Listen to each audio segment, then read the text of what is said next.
तारीख के गलियारों में चहलकदमी, फने तामीर के बेहतरीन नमूनों की सैर, आलीशान मस्जिदें, कदीम मंदिर, खूबसूरती और रंगों की लताफत से वाकिफ सरजमीन जिसे कुदरत ने अपनी खूबसूरती का तोहफा दिया है। पहली दफा आने वालों को भोपाल आकर हमेशा हैरत होती है। आम सैरो सयाहत से हटकर देखें तो भोपाल में देखने और लुत्फ अंदोज होने के लिए बहुत कुछ है।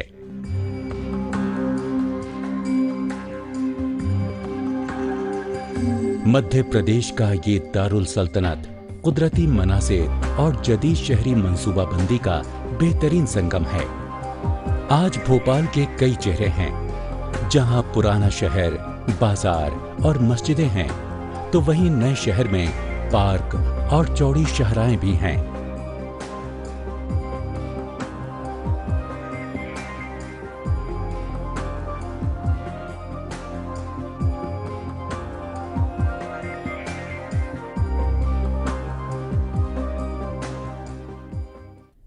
भोपाल का सबसे दिलचस्प हिस्सा भीड़ भाड़ वाली गलियों और कदीम आलीशान इमारतों वाला पुराना शहर है। पुराना शहर यादगार है उस माजी की जब इस शहर ने भोपाल की बेगमों और नवाबों की दौलतमंदी और शान शौकत देखी थी। इन बेगमात और नवाबों ने आम आदमी की जिंदगी पर कैसा असर डाला था, अगर ये देखना है तो लाल चौक की भीड़ वाली तंग लेकिन साफ और सुथरी गलियों का एक चक्कर लगाकर देखा जा सकता है।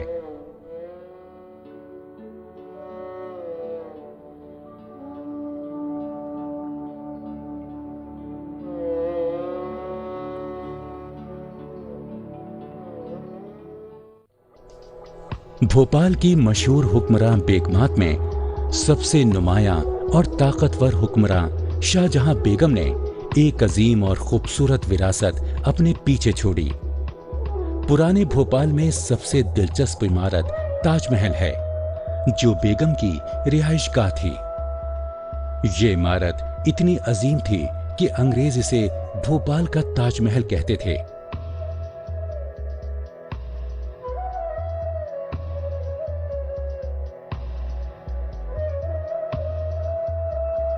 इस इमारत का हर हिस्सा खास है। कहा जाता है कि इसके एक हिस्से में जब किसी जश्न का शोर शराबा होता था तो बाकी हिस्से इससे गैर मुतासिर रहते थे। ये था पुराने फने तामीर का कमाल।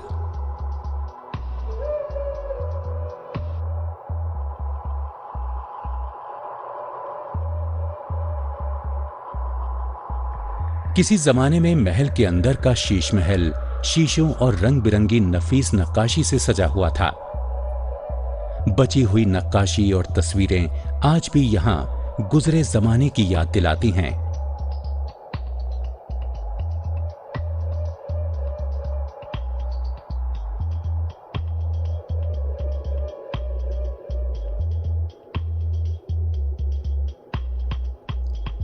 इमारत के नीचे कुछ खुफिया रास्ते हैं जो महल के पीछे झील तक जाते हैं। आजकल ये महल धूल और खाक का नमूना है और अपने बुरे दौर से गुजर रहा है, लेकिन ये अभी भी उस जमाने की याद दिलाता है जब ये महल शहर की जान हुआ करता था और बेगम शाहजहां के मुंह से निकला एक एक लफ्ज उनकी हुकूमत के हर खास व आम को मुतासिर करता था।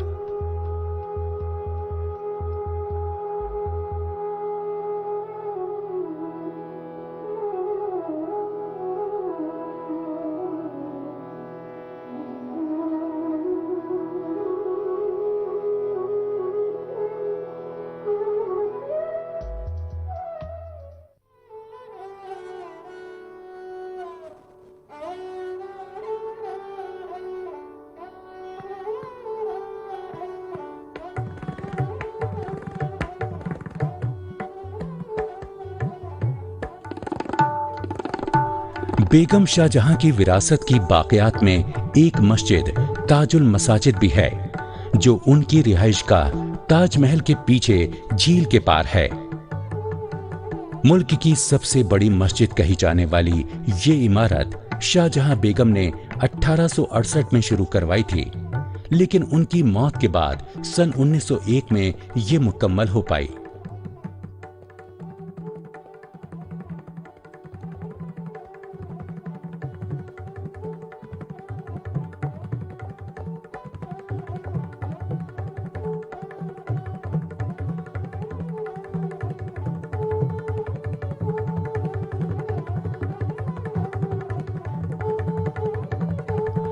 ताजुल मसाजिद एक बड़ी गुलाबी रंग की मस्जिद है जिसमें 3 सफेद गुंबद और 2 सफेद मीनारे हैं। आज भी पूरे भोपाल में ये सबसे नुमायां इमारत है। मस्जिद की 8 कोनों वाली मीनारें 18 मंजिला हैं और पूरे शहर में सबसे बुलंदोबाला नजर आती हैं।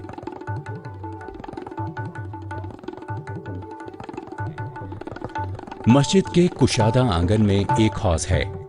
यहाँ एक मदरसा भी है और आंगन के चारों तरफ अकामत गाहें बनी हैं। मस्जिद के हॉल में बुलंद सुतून और मेहराबें इस तरह तामीर की गई हैं कि 27 छतें दिखाई देती हैं। छतें पत्तीनुमा खाके से आरास्ता हैं।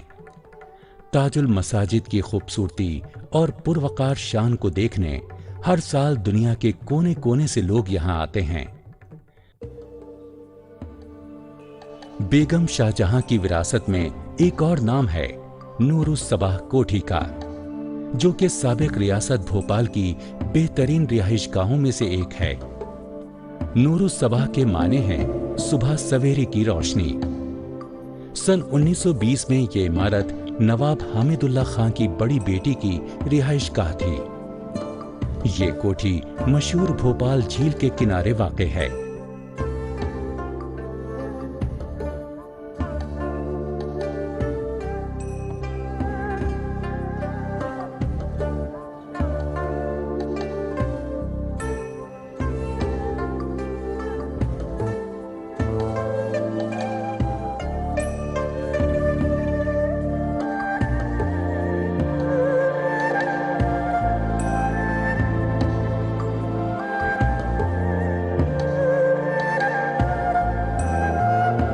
आज नूरुस्सबाह कोठी नूरुस्सबाह महल के नाम से जानी जाती है, जिसमें एक अजायब घर भी है जहां शाही जमाने की चीजें जैसे शाही परचम और माही मरासिम महफूज हैं। माही मरासिम हाथी की पीठ पर रखा जाता था और ताकत और खुशहाली की अलामत समझा जाता था। ये सब चीजें अजीम रियासत की यादगार हैं।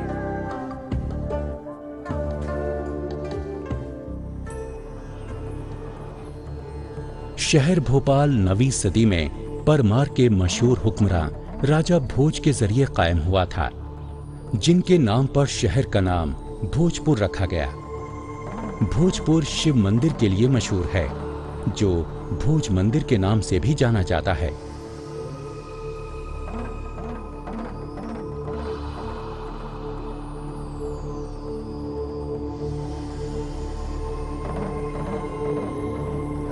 ये मंदिर राजा भोज ने बनवाया था। वो इल्म और फन का कदरदान था। हरियाली और कुदरती खूबसूरती से घिरा हुआ ये मंदिर सुकून और चैन की आमाज का है।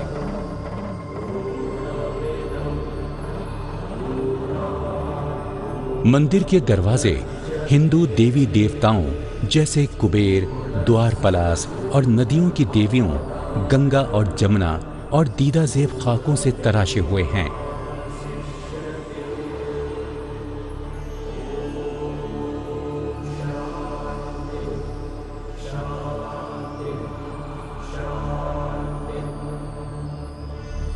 इस मंदिर का शिवलिंग सारे हिंदुस्तान में सबसे ऊंचा और बड़ा है। इस पाकीज़ा मकाम की अंदरूनी दीवारें और वसी गुंबदनुमा छत शिव पार्वती, लक्ष्मी नारायण, ब्रह्मा, सावित्री और राजा जनक वगैरह की तस्वीरों से सजी है। हालांकि मंदिर को कुदरती आफात और बहुत से बैरूनी हमलावरों ने बहुत नुकसान पहुंचाया, फिर भी इसकी खूबसूरती अब भी बाकी है। दूर दूर से लोग अब भी इसको देखने आते हैं। शौकत महल शहर के बीचों बीच चौक के इलाके में दाखिल होते ही नजर आता है। शौकत महल का मंसूबा तैयार करने वाला और इसे तामीर करने वाला एक फ्रांसीसी था जो फ्रांस की शाही नस्ल से ताल्लुक रखता था। इस इमारत की खूबसूरती दो तहजीबों यानी गोथिक और निशाते सानिया के बाद की आर्ट और खत्ताती के नमूनों और इस इलाके की इस्लामी तर्ज तामीर वाली इमारतों में मुनफरिद नजर आती है।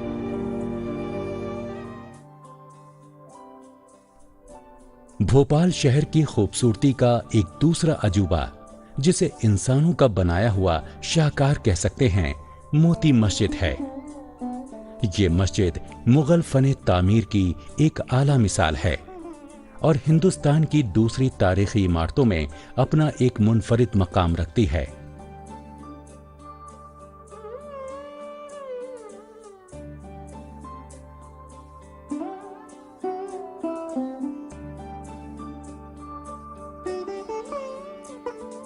इस मस्जिद की बनावट बिल्कुल जामा मस्जिद दिल्ली की तरह है, मगर ये उससे छोटी है, लेकिन इसकी खूबसूरती लाजवाब है।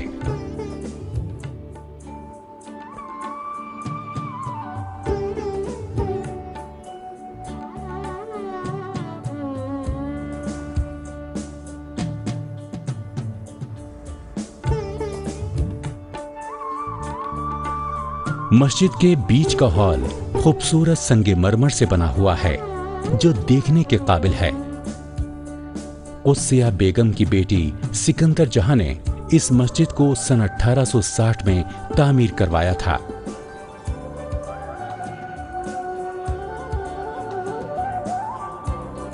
लोग आज भी इस मस्जिद में खामोशी से अपने रब की हम्दो सना और कुरान ख्वानी में घंटों मशगूल रहते हैं।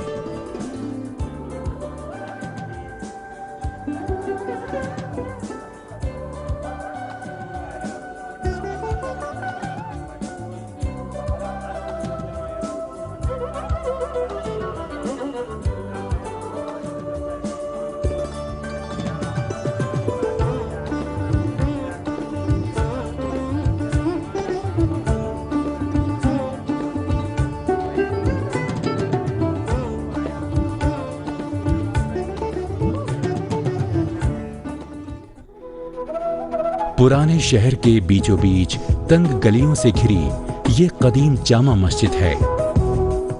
खूबसूरत जामा मस्जिद की तामीर कुस्सिया बेगम ने सन 1837 में कराई।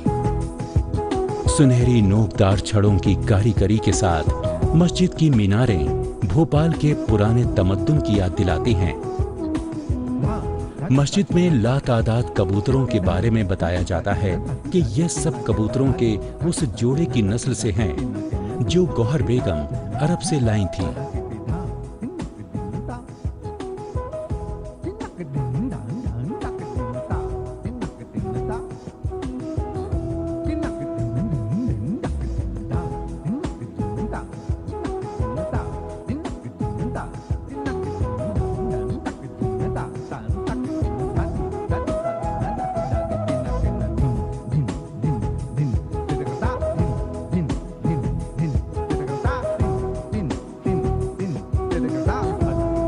लोग दूर दराज से इस जगह आते हैं और इबादत करते हैं।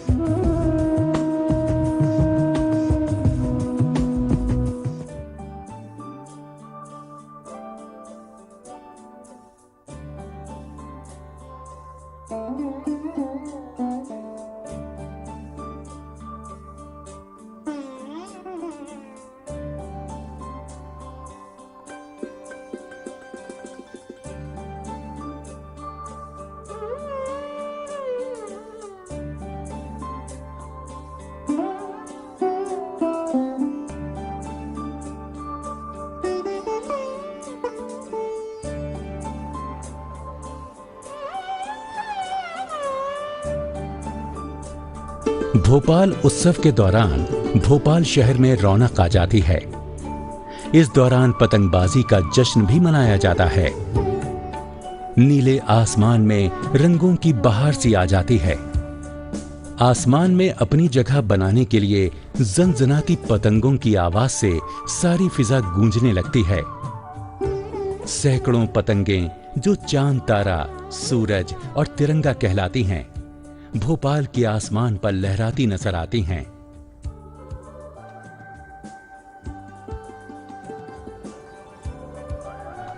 बारीक कागज से तैयार ये पतंगें हर मौसम में उड़ाई जा सकती हैं। आसमान से शहर का नजारा पैराग्लाइडिंग करके देखा जा सकता है।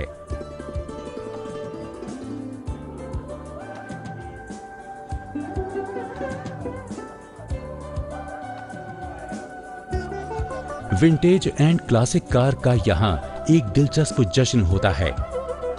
इस मौके पर तमाम साबिका नवाबीन पुरानी खूबसूरत कारें निकालकर शहर की सड़कों पर चलाते हैं। इस जश्न में कारों के सब तरह के मॉडल्स नजर आते हैं। ये Mercedes Benz, Fords, Jaguars, Morris, फहरिस्त बहुत तवील हो सकती है। ये खूबसूरत कारें अपने शबाब के जमाने में सड़कों पर राज करती होंगी। आज ये इस बात की गवाह हैं कि भोपाल कभी नवाबों का शहर था और तब सिर्फ दौलतमंद ही कार रख सकते थे।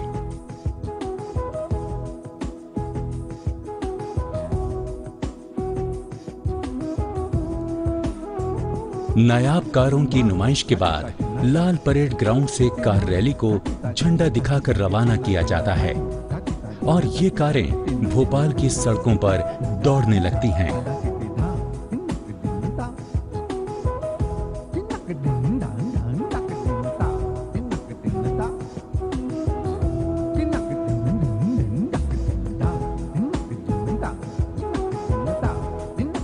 भीड़ वाली सड़कों पर दौड़ती इन हसीन कारों को देखने के लिए भीड़ जमा हो जाती है। लोग घरों और दुकानों से बाहर निकलकर इनका नजारा करते हैं।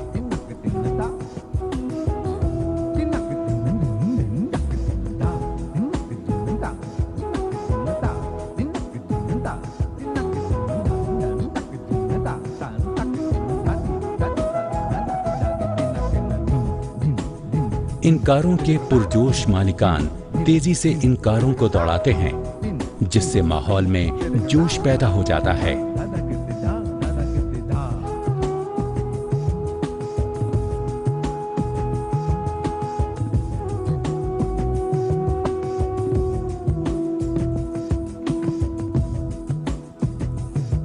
गौर करने वाली बात यह है कि लखनऊ, अहमदाबाद, भोपाल, हैदराबाद जैसे शहरों में जो तारीख़ हिंद के किसी दौर में इक़्तिदार का मरकज रहे हैं, इन शहरों में अच्छी तरह महफूज की गई ऐसी नायाब कारों की तादाद बहुत है।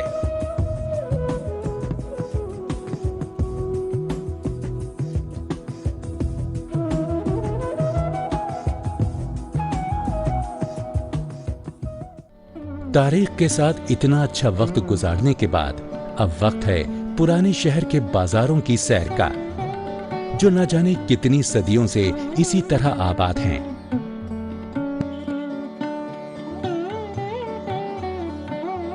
भोपाल अपने बटुओं के लिए मशहूर है। इस इलाके की सबसे पुरानी दुकान पारिक की है, जो इस तरह के बटुए भोपाल के हुक्मरानों के जमाने से बनाते चले आ रहे हैं।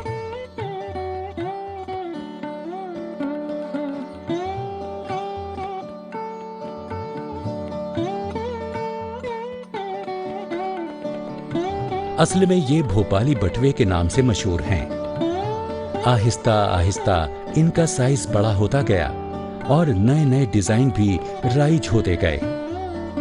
इन रंग बिरंगे सजे सजाए बटुओं और थैलों से आंखें नहीं चुराई जा सकती। इस तरह के बटुए दरअसल रानियां इस्तेमाल किया करती थीं। आज ये बटुए या पर्स सारी दुनिया में मशहूर हैं और बहुत से मुल्कों को एक्सपोर्ट किए जाते हैं, जिसमें अमेरिका और अरब मुमालिक खास तौर पर काबिले जिक्र हैं।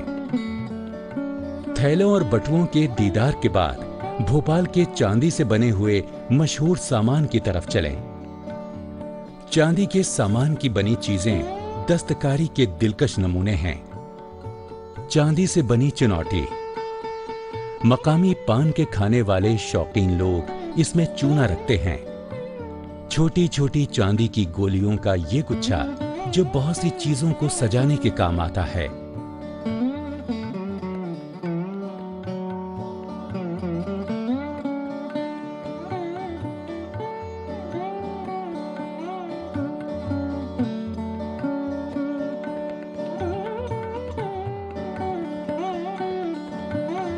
भोपाली इत्र जो फूलों की पत्तियों से और दूसरी कुदरती चीजों से बनता है, आज भी मकामी बाशिंदों और सयाहों में बहुत मकबूल है।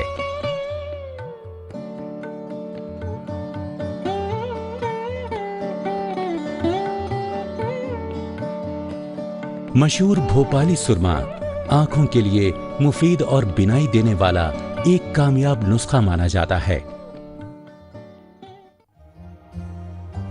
बाजार की पुरलुत्फ चहलकदमी के बाद अब वक्त है शाम का मजा लेने का, जिसके लिए झील की सैर से बेहतर और क्या हो सकता है। ये झील बादशाह भोज ने 1000 साल कब्ल बनवाई थी। कहा जाता है कि राजा भोज को जिल्द की बीमारी हो गई थी और इसका इलाज नहीं हो पा रहा था। एक दिन एक दरवेश ने बादशाह से एक तालाब बनवाने के लिए कहा, जिसमें 365 मुआविन नदियों का पानी जमा किया जाए। इस तालाब के पानी में नहाने से उसकी बीमारी ठीक हो सकती है। इसलिए बादशाह ने अपने इंजीनियरों को तालाब बनाने के लिए बुलाया। उन्होंने बेतवा नदी के पास एक जगह तजवीज की, लेकिन इसमें सिर्फ 359 नदियों का ही पानी जमा हो पाया। एक गोंड सिपह सालार कालिया ने इस कमी को पूरा करने के लिए जमीन के नीचे नीचे बहने वाली नदियों की निशानदेही की। इस तरह 365 मुआविन नदियों की तादाद पूरी हो पाई। जैसे जैसे शाम ढलने लगी, परिंदों की कतारें अपने आशियानों की तरफ जाने लगीं। झील में कश्ती पर बैठकर गुरूब आफताब का ये सुनहरी नजारा वाकई मशहूर कुन है। ये तजुर्बा बहुत ही लाजवाब और हमेशा याद रहने वाला है। यकीनन यहाँ आने वाला इस अनोखे शहर भोपाल की सैर हमेशा याद रखेगा। ये झीलों का शहर भोपाल।